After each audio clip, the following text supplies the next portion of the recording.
Mr. Doug Emhoff. Mr. Emhoff, we're waiting for your Hanukkah greetings and look forward to them. Thank you very much for being here with us this evening.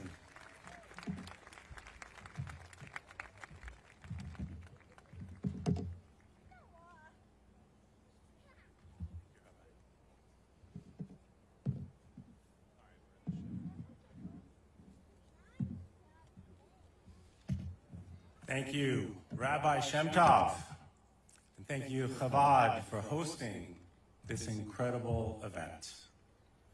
And thank you, Chava and Maya, for those essays. They were really touching and incredible.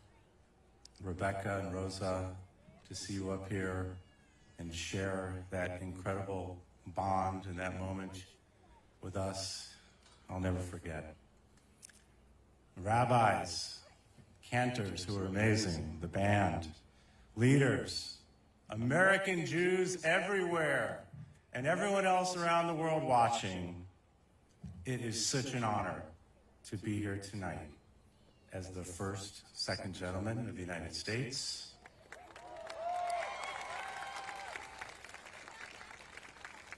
And as our nation's first Jewish second gentleman of the United States.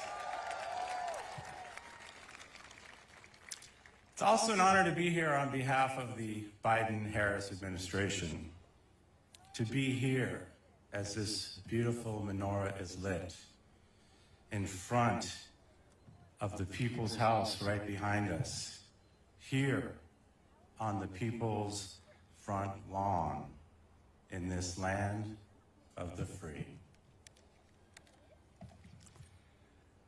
In 2014, then Vice President Joe Biden spoke at this very event, and as you just heard, he basically said that our history, our values as Jews, are an essential part of who we are as a nation.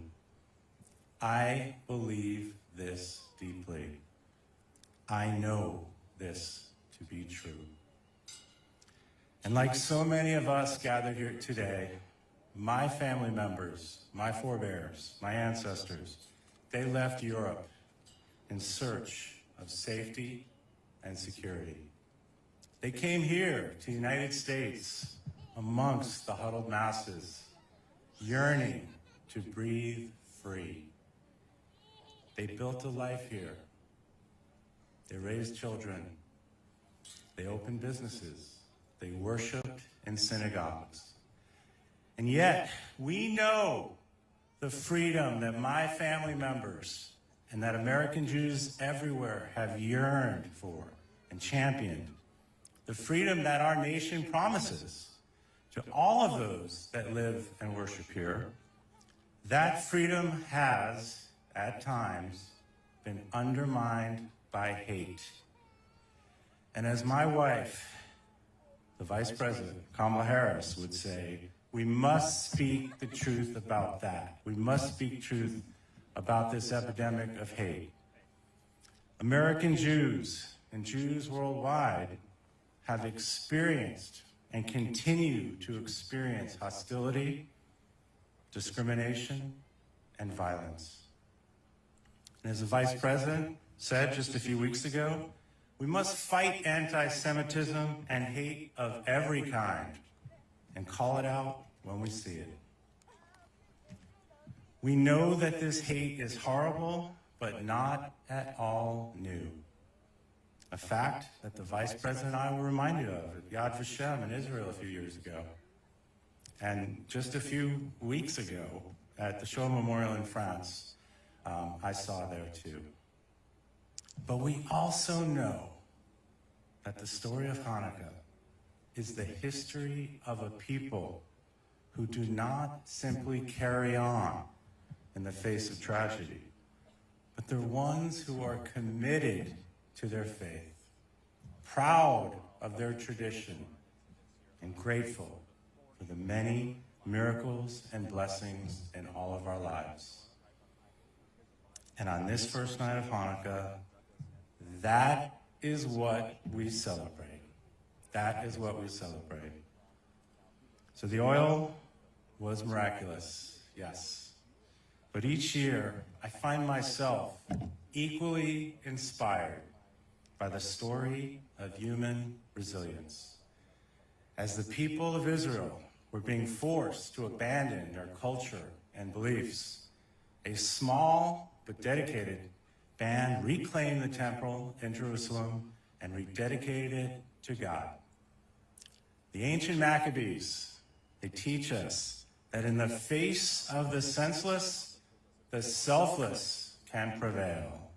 In the face of the powerful, the people can prevail. And in the face of darkness, light can prevail. So, on this first night of Hanukkah, Jews all around the world are going to light their menorahs in the windows of their homes, just like the Vice President and I are going to do later tonight at our home here in D.C. And as we light this menorah on this lawn of the free, let us rededicate ourselves to doing everything we can to shine a light on hate so we can put an end to hate. And let us remember always that Jewish history is American history. Our values, American values. And as young Maya so beautifully wrote in her essay, Hanukkah is not just a holiday.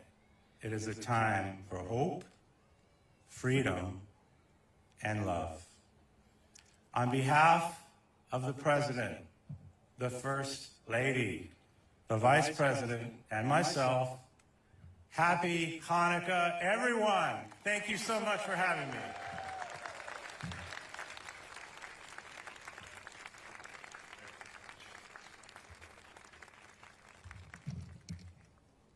Thank you very much.